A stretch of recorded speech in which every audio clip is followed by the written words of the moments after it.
Hello friends, good morning. তো আজকে একটি ভালো খবর নিয়ে চলে আসলাম। তো প্রথমত ডাব্লিউবিএসএসসি আজই কি নবম দশমের ভেরিয়েশন লিস্ট প্রকাশিত হতে চলেছে। দ্বিতীয়ত এজলিস্ট কি শিক্ষক নিয়োগে সুপ্রিম কোর্টের সময়সীমা কি বাড়তে চলেছে। আর তৃতীয়ত যে পয়েন্ট সেটি হলো অভিজ্ঞতার 10 নম্বর নিয়ে কলকাতা হাইকোর্ট থেকে কি কি তথ্য উঠে আসলো। তো এই সংক্রান্ত ব্যাপারে আমরা বিস্তারিত আসবো। তো তার আগে চ্যানেলটি অবশ্যই সাবস্ক্রাইব করে আপনারা পাশে থাকবেন।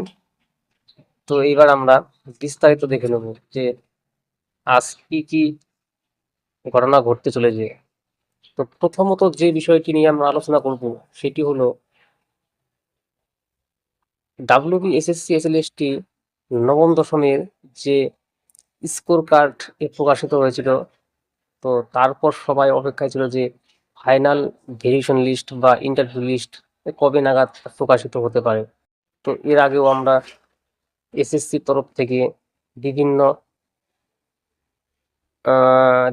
বিভিন্ন ভেরিয়েশন লিস্ট প্রকাশের দিন জানতে পেরেছিলাম, কিন্তু সেই সমস্ত ডেটে তারা প্রকাশ করতে পারেনি, কারণ তাদের বক্তব্য ছিল যে তারা আরো সুস্পষ্টভাবে এই তালিকাটা প্রকাশ করতে চায়। তো গতকাল এসএসসির চেয়ারম্যান জানিয়েছিলেন যে আজ অর্থাৎ শুক্রবার সন্ধ্যার পর নবম দশমের ভেরিয়েশন লিস্ট প্রকাশ হবে।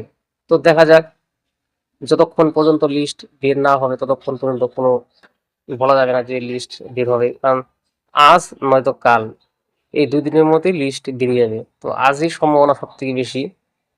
তো দেখা যাক যে ভেরিয়েশন লিস্ট যখন বের হবে তখন আমরা দেখতে পাবো যে কে কে ডাক পেলো এবং ফ্রেশাররাই বা কত পার্সেন্টেজ ডাক পেলো।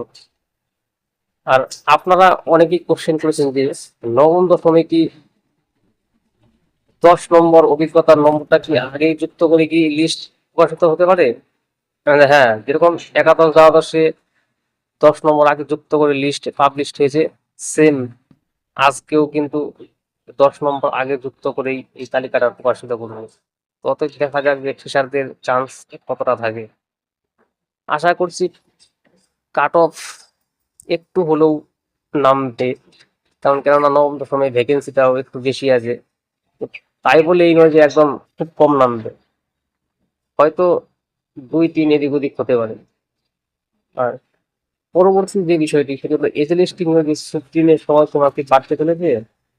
তো দেখো, এর আগে এসএসসি সূত্র মারফত আমরা জানতে পেরেছি যে একাদশ দ্বাদশের নিয়োগ প্রক্রিয়াটা তারা 31শে ডিসেম্বরের মধ্যেই সমাপ্ত করতে চাইছে, কিন্তু নবম দশমের ক্ষেত্রে এই প্রক্রিয়াটা শেষ করতে আরো 1-2 মাস সময় লাগতে পারে। তো তাই তারা সুপ্রিম কোর্টে এ নিয়ে দাবি জানাবে যে যাতে ডেটটা বাড়িয়ে দেওয়া হয়।